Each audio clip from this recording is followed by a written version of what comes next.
process which Flavr Savr tomato went through for its introduction in the market.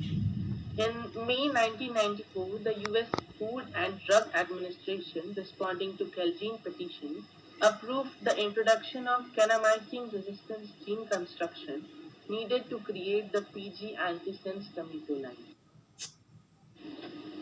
Kanamycin resistance organisms in human and animal guts and in soil were determined to be so common and abundant that they would overcome any potential influence of the corresponding genes in engineered crop plants. Allergic reactions to the kanamycin resistant protein were also determined to be highly unlikely.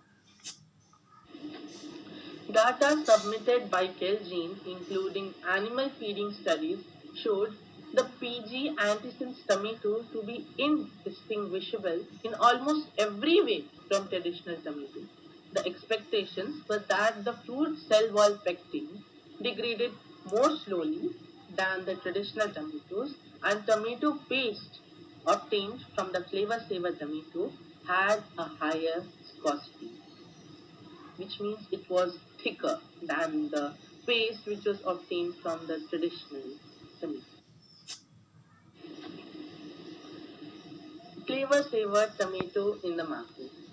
As earlier discussed in the brief introduction, we discussed that the Flavr Savr tomato saw a scientific success, a temporary sales success, but then commercial demise. So, what was all this story? We will discuss here. Paralleling Calgene's efforts to develop the PG antisense tomato lines, the company began to gain experience in the conventional fresh market tomato business and to meet with community leaders, media representatives, and consumers in Davis and Chicago, the two sides selected for initial introduction of Flavr Savr. On May 21st, 1994, the genetically engineered Flavr Savr tomato was introduced. Demand for this product was high and remained high, but the product was never profitable because of the high production and distribution cost.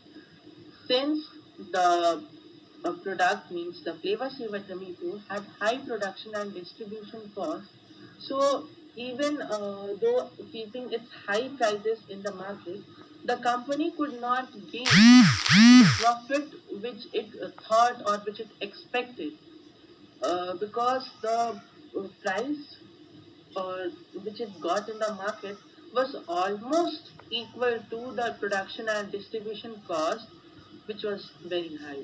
So though though the tomatoes had a longer shelf life, was better than the traditional tomatoes, its paste had a higher viscosity. Because of all these reasons, the demand was very high.